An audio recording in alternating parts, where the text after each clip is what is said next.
Jai Hind students, class 9th. Today I am going to continue your topic tissue, which I have already made a video of tissue introduction, that what is tissue क्या है, and types of tissue not, but why there are different types of tissue, reason behind that there is the living organism can majorly divided into two groups, plants and animals.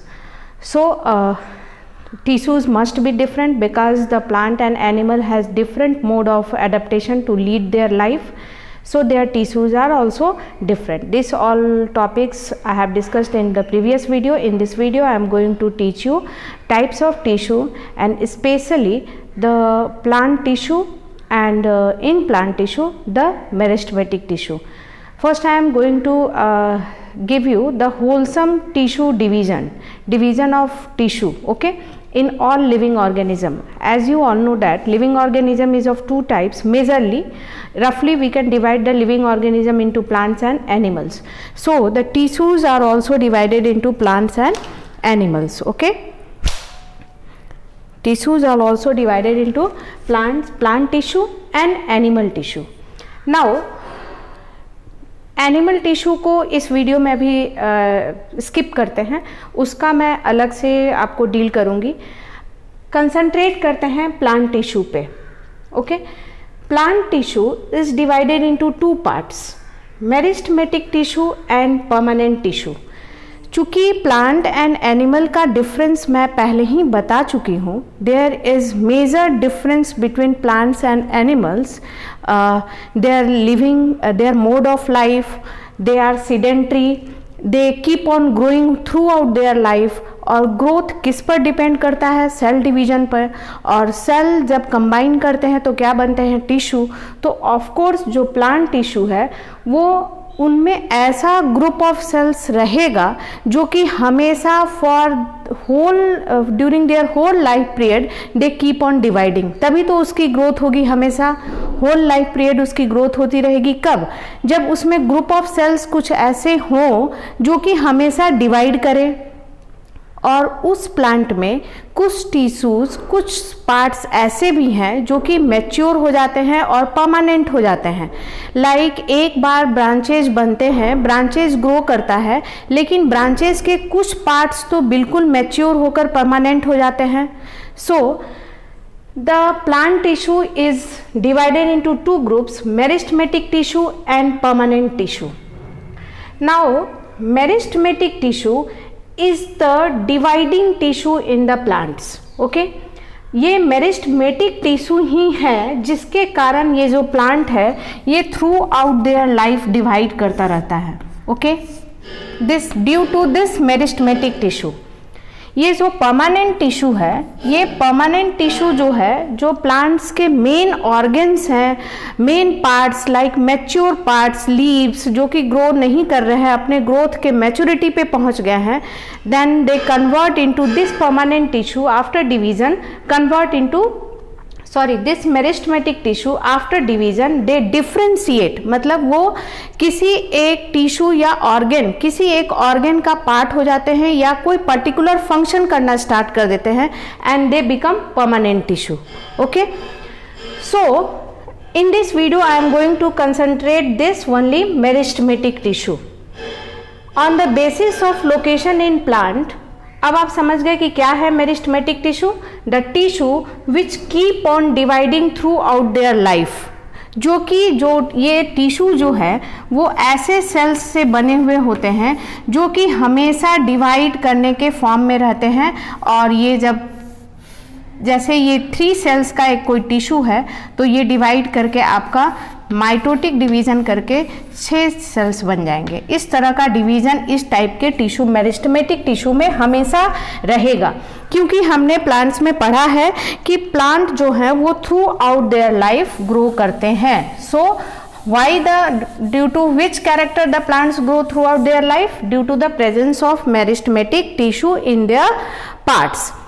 अब देखिए ये जो meristematic tissue है वो plant के किसी definite location पे situated है. तो इस बेसिस पर मेरिस्टेमेटिक टिश्यू 3 तरह के हुए। पहला देखिए, प्लांट टिश्यू 2 प्रकार के होंगे, 2 types, meristematic tissue and permanent tissue. Meristematic tissue वो है जो ग्रुप ऑफ सेल्स है जो that keep on dividing throughout their life. Permanent tissue वो हुए that doesn't divide but start performing certain function. Permanent tissue वो होंगे जो कि डिवाइड अब नहीं करेंगे, वो इनसे बने हैं लेकिन अब वो डिफ्रेंशिएट करके कुछ फंक्शन करना स्टार्ट कर देंगे। इसकी बात भी मैं इस वीडियो में नहीं कर रही हूँ, इसका एक अलग सा टॉपिक बनेगा, वीडियो बनेगा। मैं आज कंसंट्रेट कर रही हूँ मेरिस्टेमेटिक टिश्यू पर। तो मेरिस्टेमेटिक टिश्यू वो हुआ जो कि आपका हमेशा ये टिश्यू ग्रुप ऑफ सेल्स जो हैं वो डिवीजन के फॉर्म में रहेंगे।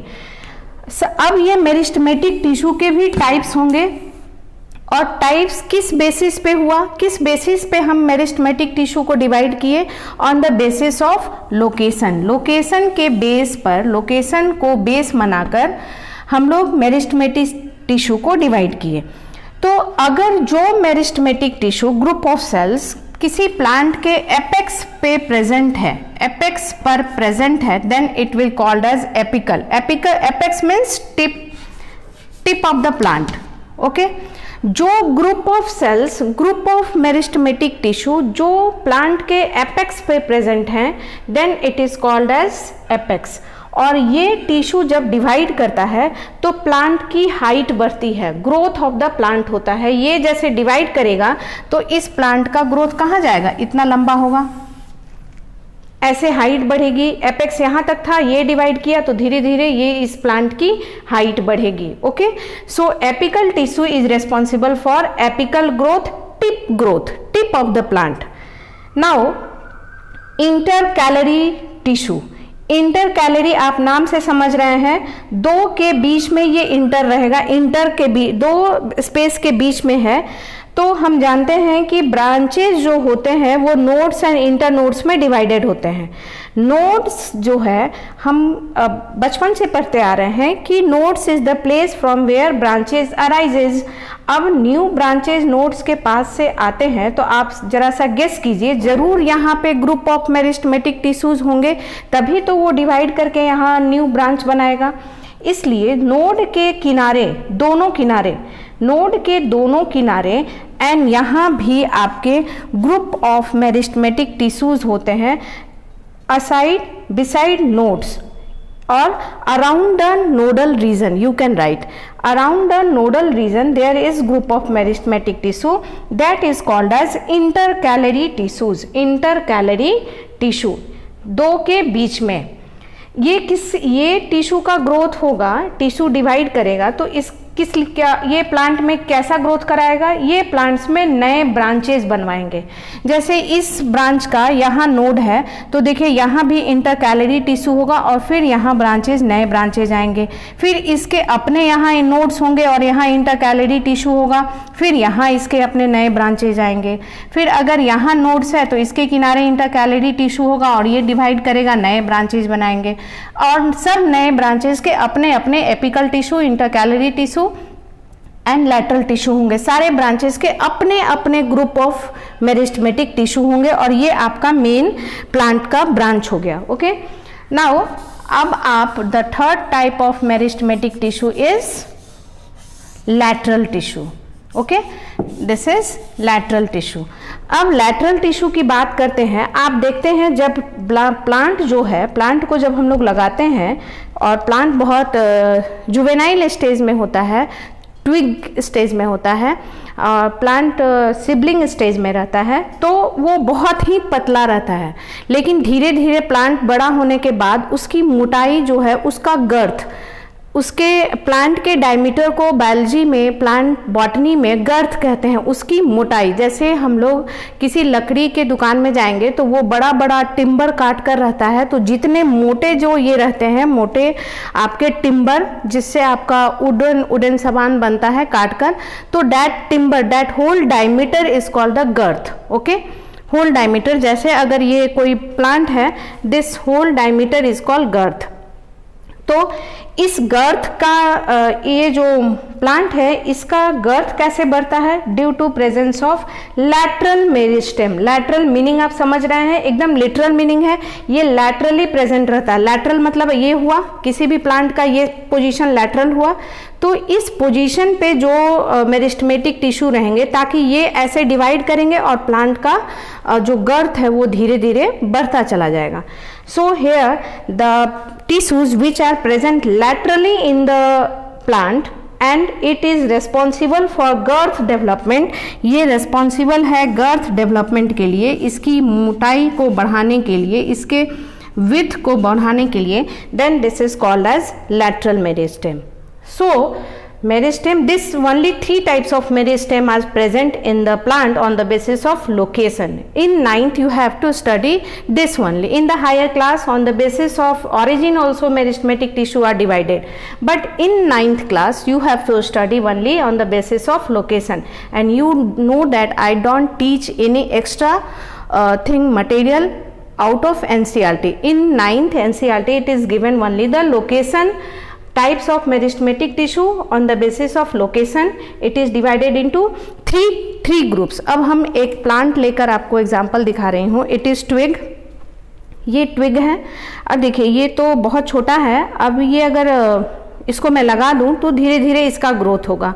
अब ये देखिए ये जो यहाँ आपके एपेक्स पे इसकी जो हाइट जो बढ़ेगी वो किसके कारण? यहाँ पे जो मेरिस्टेमेटिक टिश्यू प्रेजेंट है एपेक्स पर जो प्रेजेंट है उसके कारण होगी। ओके, अब देखो ब्रांचेज, ये नोड्स हो गए, सारे नोड से नए ब्रांचेज निकलेंगे। अभी ये बहुत छोटा है इसलिए केवल एक लीफ निकला है, मे बी ये हर्ब है इसलिए बहुत ज़्यादा बड़ा ट्री नहीं होगा, तो यहाँ लीफ निकला। तो कैसे निकला? इस नोड्स के किनारे किनारे कौन से टिश्यू होंगे? Intercalary tissue. यहाँ पे कौन सा टिश्यू होगा? एपिकल टिश्यू जो इसके एपेक्स को बढ़ाएगा। यहाँ पे कौन सा टिश्यू होगा? Intercalary tissue. नोड के पास, ये नोड कहते हैं, नोड और दो नोड के बीच के जगह को क्या कहते हैं? This is internode, this is node, and node is the place where new leaves and branches arises. और यहाँ how these leaves and branches arises? By the presence of intercalary tissue, meristematic tissue present around the nodal region. Now आप जब इस plant को, जब ये plant बड़ा होगा तो धीरे धीरे इसकी मोटाई भी बढ़ेगी। वो कैसे होगा?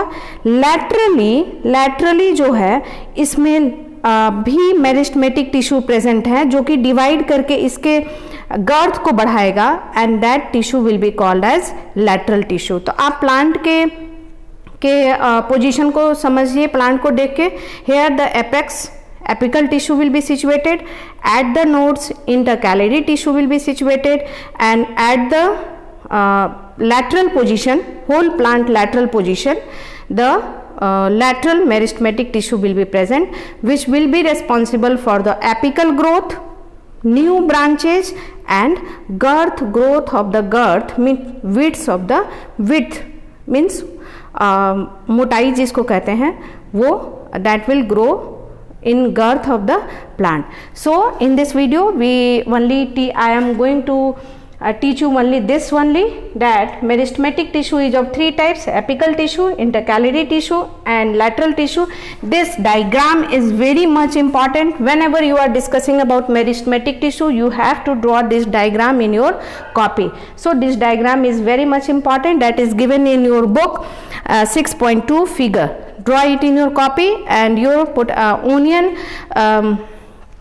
experiment is also given.